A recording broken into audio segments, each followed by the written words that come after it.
کچھ social media پر شب براءت کے حوالے سے ناظرین کچھ ہم نے دیکھا، کچھ احباب نے کچھ ویڈیوز بھی بھیجیں کہ جس میں ایک دو کی طرف سے یہ اعتراض ہے کہ جی شب براءت کوئی ایسی رات نہیں ہے، اور شب قدر اصل رات ہے، شب براءت کی کوئی حیثیت نہیں ہے، اس میں جو عبادات کی جاتی ہیں ان کی بھی کوئی شرعی حیثیت نہیں ہے۔ ناظرین، بڑے آرام سے، بڑے اطمینان سے اور بغیر علم کے اس طرح توجیحات پیش کرنا، اس کے یعنی شب برات کے حوالے سے ایک بیان جاری کر دینا، یہ میں سمجھتا ہوں کہ کبھی بھی سمجھداروں کی بات نہیں ہوا کرتی۔ سمجھدار جب بھی بات کرتا ہے وہ دلائل سے بات کرتا ہے، اور میں ناظرین اس مزاج کا نہیں، لیکن چونکہ لوگوں کو ذرا سا غور تو کیجئے کہ مطلب لوگوں کو کس چیز سے روکا جا رہا ہے؟ روزہ رکھنے سے، لوگوں کو نوافل کی ادائیگی سے روکا جا رہا ہے، لوگوں کو اس رات میں عبادات کرنے کے حوالے سے روکا جا رہا ہے۔ تو یہ روکنے والے سوچیں، حالانکہ وہ مٹھی بھر بھی نہیں، لیکن سوچیں کہ وہ کیا کسی کو گناہوں سے روک رہے ہیں؟ گناہوں سے روکتے تو اچھی بات تھی، اور کتنے معاشرے میں گناہ ہو رہے ہیں، تو جائیے روکیے ان کو۔ لیکن لوگ جب عبادات کی طرف آتے ہیں تو کہا جاتا ہے کہ نہیں جی اس کی کوئی حیثیت نہیں ہے۔ تو میں ذرا سا اس پر عرض کر دوں کہ اس پر علماء کرام کی جو رائے ہیں، آراء ہیں، وہ کیا ہیں۔ ناظرین و سامعین، یہاں پر میں آپ کو چند علماء کے حوالے آپ کی خدمت میں عرض کرتا ہوں کہ یہاں پر کیا کہا گیا۔ امام قتادہ، اچھا یہ سورہ دخان کی جو ابتدائی آیات ہیں، حامیم الکتاب المبین انا انزلناہ فی لیلۃ مبارکۃ انا کننا منذرین، اچھا انا انزلنا، یہاں پر علماء کرام نے ابحاث کی ہیں، اور یہ بات تو طے ہے کہ شب قدر میں قرآن کریم کا نزول ہوا، یعنی لوح محفوظ سے آسمان دنیا پر آیا۔ لیکن یہ روایت کیوں بھول جاتے ہیں، یہ بات کیوں بھول جاتے ہیں کہ کچھ علماء نے اس بات کو بھی بیان فرمایا کہ اس کا نزول نصف شعبان المعظم میں اس کا آغاز ہوا تھا، اور شب قدر میں مکمل قرآن آسمان دنیا سے، لوح محفوظ سے آسمان دنیا کی طرف اس کی تنزیل ہوئی۔ اچھا اب اس آیت کریمہ میں آپ دیکھیں کہ علماء کیا فرماتے ہیں۔ امام بیداوی نے اس سے مراد لیلۃ القدر یا شب براءت لی ہے، اور ناظرین کہا کہ اس میں نزول کی اور برکت کی ابتدا ہوتی ہے۔ یہ امام بیضاوی، تفسیر بیضاوی والے فرماتے ہیں۔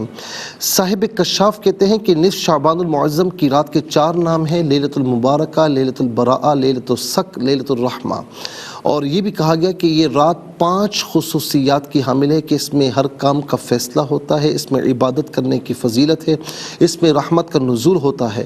اب یاد رکھیں کہ کہتے ہیں کہ جی فیصلہ تو لوح محفوظ پر جب بچہ ماں کے پیٹ میں ہوتا ہے تو اس کی تقدیر لکھ دی جاتی ہے، بالکل صحیح بات ہے، کیا کرنا ہوتا ہے کیا نہیں کرنا ہوتا ہے یہ سارے لکھ دی جاتی ہیں۔ لیکن اس رات میں ناظرین یوں سمجھ لیجئے کہ فرشتوں کے حوالے کر دیا جاتا ہے کہ جی اب آئندہ آنے والے سال میں اس کی موت ہوگی، اس کے ساتھ یہ معاملہ ہوگا، تو اس رات میں فرشتوں کے حوالے کیا جاتا ہے۔ ناظرین و سامعین، اسی طریقے سے ہم ذرا سا آگے آئیں تو حضرت ابن عباس رضی اللہ تعالی عنہما، ان کی بھی رائے یہی ہے کہ اس سے مراد جو ہے وہ شب قدر ہے یا شب براءت ہے۔ اور یہاں پر ذرا سا اور آگے آ جائیے تو حضرت اکرمہ رضی اللہ تعالی عنہ، ان کی بھی رائے یہی ہے۔ امام بغوی علیہ رحمہ نے نبی علیہ السلام سے مرفوعاً روایت نقل کی ہے کہ شعبان سے شعبان تک اموات لکھی جاتی ہیں، یعنی فرشتوں کے حوالے کر دی جاتی ہیں، یہاں تک کہ آدمی نکاح کرتا ہے، اس کے گھر اولاد ہوتی ہے، حالانکہ اس کا نام مردوں میں لکھا جا چکا ہوتا ہے۔ ناظرین، اس کے علاوہ طویل ایک فہرست ہے علماء کرام کی کہ جنہوں نے یہ بات کی ہے۔ تو یاد رکھیں کہ اس رات کے حوالے سے علماء کرام کی آراء ہیں اور علماء کرام کی ابحاث ہیں۔ یہ ابحاث یہی ظاہر کرتی ہیں کہ یہ رات عظیم رات ہے، ناظرین و سامعین، اسی لیے اس رات کو لیلۃ التکفیر بھی کہتے ہیں، شب آزادی بھی کہتے ہیں، شب مغفرت بھی کہتے ہیں، اور جو ہے وہ اسے لیلۃ التکفیر بھی کہا جاتا ہے۔ یہ کئی نام اس رات کے ہیں، لیلۃ الشفاعہ بھی کہا جاتا ہے، شب حیات بھی کہا جاتا ہے۔ اتنے نام علماء کرام نے ایسے ہی رکھ دیے بغیر کسی وجہ کے۔ ظاہر ہے کہ عظیم الشان رات ہے، تو اسی لیے اس کے کئی اسما بھی رکھے گئے ہیں۔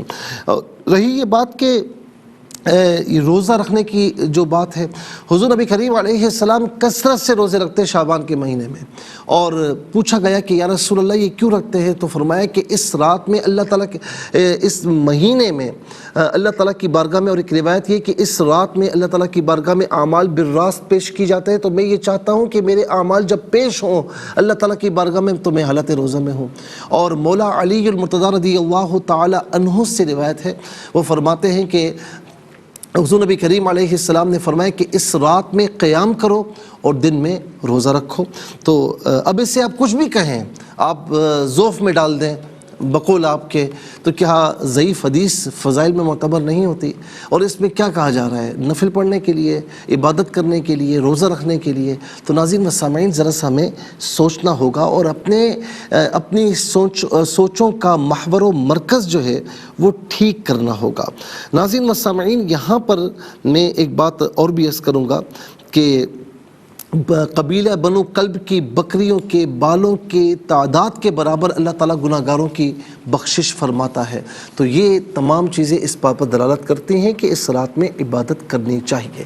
ہاں، یہ علیحدہ بات ہے کہ بات یہ ہے کہ جس پر فرض نمازیں ہوں، تو اگر وہ نوافل پڑھنا چاہتا ہے تو وہ فرض نمازوں کی قضا جتنی کر سکتا ہے کرے، اللہ رب العالمین تاکہ اس پر کرم فرمائے۔ کیونکہ جب تک فرائض واجبات سنتیں نہیں ہوتی، فرائض واجبات ناظرین جب یعنی رہتے ہیں تو کوئی نفل جو ہے وہ قبول نہیں کیے جاتے۔ تو فرائض واجبات پہلے ہیں، نفل بعد میں۔ پھر کہا جاتا ہے کہ جی قبرستان کیوں جاتے ہیں؟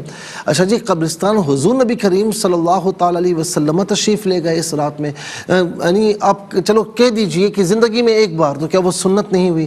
ام المؤمنین سیدہ عائشہ رضی اللہ تعالی عنہا، اور تکرار سے روایت ہے کہ آقا علیہ السلام کو اس رات میں بقیع غرقد میں پایا، تو آقا علیہ السلام دعا فرما رہے ہیں، اور پھر آقا علیہ السلام نے اس رات میں سیدہ عائشہ رضی اللہ تعالی عنہ کو کیا دعا تعلیم فرمائی؟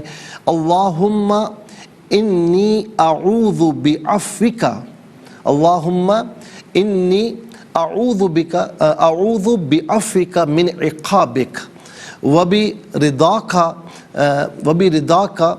بسخطک، اللہم انی اعوذ بک منک جل وجہک لا احصی ثناء علیک انت کما اثنیت علی نفسک۔ یہ دعا حضور نبی کریم علیہ السلام نے تعلیم فرمائی۔